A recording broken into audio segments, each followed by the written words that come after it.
Kolose 3:1. Jikalau kamu dibangkitkan bersama Kristus, carilah perkara yang di atas, yaitu Kristus yang duduk di sebelah kanan Allah. 2. Pikirkanlah hal-hal yang di atas, bukan hal-hal yang duniawi. 3. Sebab orang tuamu telah meninggal dan hidupmu tersembunyi bersama Kristus di dalam Allah. 4. Ketika Kristus, yang adalah hidup kita, muncul, maka Anda pun akan tampil bersama Dia dalam kemuliaan. 5. Karena itu matilah bagian-bagianmu yang ada di bumi, percabulan, kecemaran, nafsu, keinginan jahat, dan ketamakan, karena ketamakan adalah penyembahan berhala. 6. Karena hal inilah murka Allah datang. 7. Anda juga berjalan di dalamnya ketika Anda tinggal di sana di masa lalu. 8. Tetapi sekarang kamu harus membuang semua hal ini, kemarahan, kebencian, fitnah, dan perkataan yang memalukan dari mulutmu. 9. Jangan saling berdusta, buanglah manusia lama dengan amalannya. 10. Anda telah mengenakan manusia baru, yang diperbarui dalam pengetahuan sesuai dengan gambaran penciptanya. 11.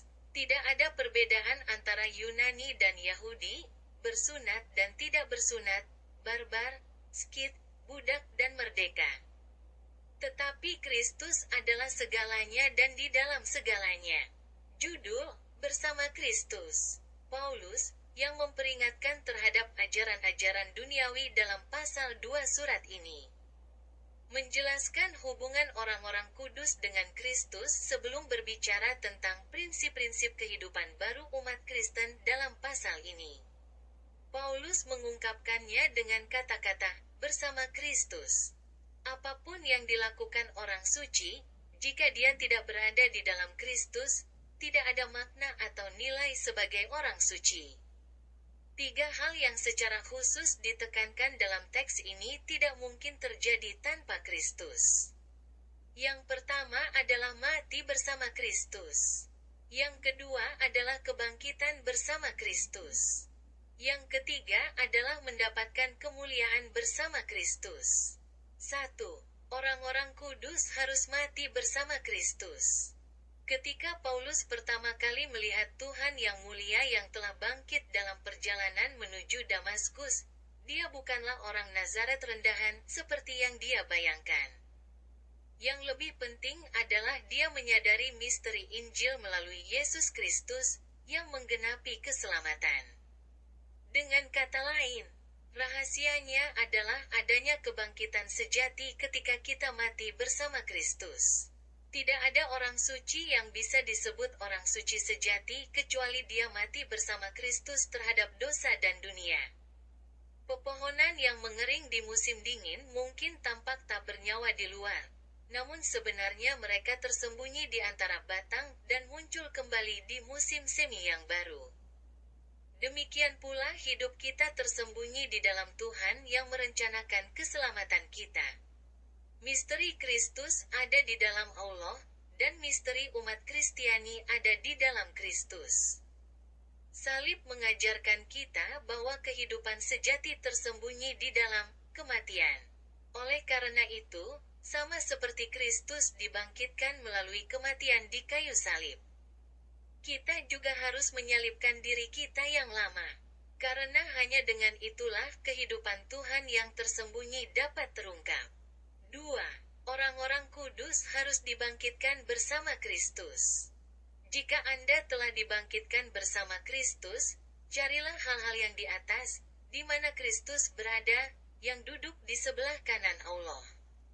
Surga Yesus Kristus, yang menyempurnakan keselamatan, adalah tempat di mana terdapat Kristus yang mati demi kita dan yang mengasihi kita, dan di mana terdapat Allah yang merencanakan keselamatan yang kita kasihi dan rindukan. Tempat itu dipenuhi dengan kegembiraan yang tak terbatas. Itu adalah tempat di mana tidak ada rasa sakit, tidak ada air mata, kebencian, atau kesedihan. Namun, untuk masuk surga, Orang percaya perlu dibangkitkan bersama Kristus. Kebangkitan itu hanya mungkin terjadi bila orang percaya ada di dalam Kristus. Ini hanya mungkin ketika Anda terlahir kembali sebagai kehidupan baru. Dengan kata lain, Anda harus dilahirkan kembali dari api dan Roh Kudus. Anda dan saya harus memiliki karakter Tuhan dan tujuan hidup suci. Kebangkitan tidak dapat dicapai hanya melalui kuasa ilahi Kristus. Itu membutuhkan keputusan manusia. Anda dapat menjadi warga kerajaan Allah melalui keputusan dan upaya Anda untuk dilahirkan kembali. Kelahiran kembali di bumi ini memungkinkan kebangkitan menuju kehidupan kekal. 3. Orang-orang kudus akan tampil dalam kemuliaan bersama Kristus. Ketika Kristus, yang adalah hidup kita, muncul, kamu juga akan muncul bersama Dia dalam kemuliaan. Kata-kata ini mengatakan bahwa orang-orang kudus akan dimuliakan pada kedatangan Kristus yang kedua kali. Tetapi kata-kata ini secara khusus berarti bahwa ketika nama Kristus dipuji di bumi, nama orang-orang kudus kita juga akan dimuliakan pada saat yang bersamaan. Umat Kristiani menghadapi banyak kesulitan selama hidup di dunia. Namun penderitaan saat ini merupakan langkah awal dan persiapan menuju kejayaan yang akan terungkap di masa depan. Oleh karena itu, orang percaya harus hidup bagi Kristus dan menikmati penderitaan. Saat Yesus Kristus menampakkan diri, maka kita yang percaya kepada Kristus juga akan dimuliakan bersama-sama dengan namanya dan mendapat kemuliaan sorga. Mereka yang memikirkan hal-hal di bumi akan menerima penghakiman Tuhan yang dilakukan melalui daging mereka di bumi. Dan mereka yang memikirkan hal-hal di atas akan menikmati kemuliaan surgawi yang dinikmati oleh Yesus Kristus. Oleh karena itu, orang-orang kudus yang telah dibangkitkan bersama Kristus harus mencari apa yang di atas dan memikirkan apa yang di atas.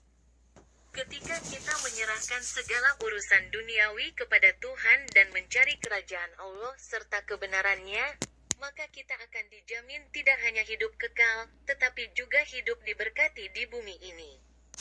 Orang-orang kudus harus memiliki pengharapan dan iman untuk mati bersama Kristus, dibangkitkan bersama Kristus, dan tampil dalam kemuliaan bersama Kristus.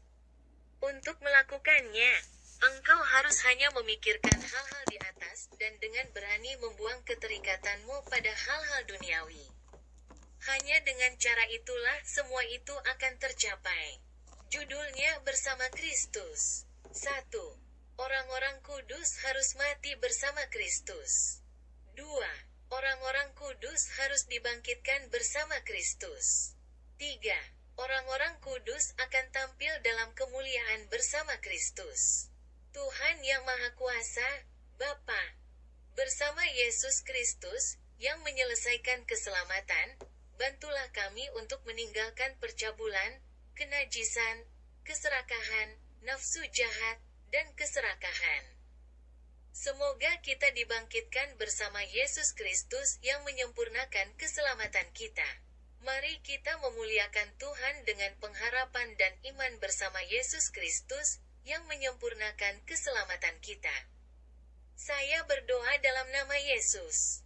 Amin.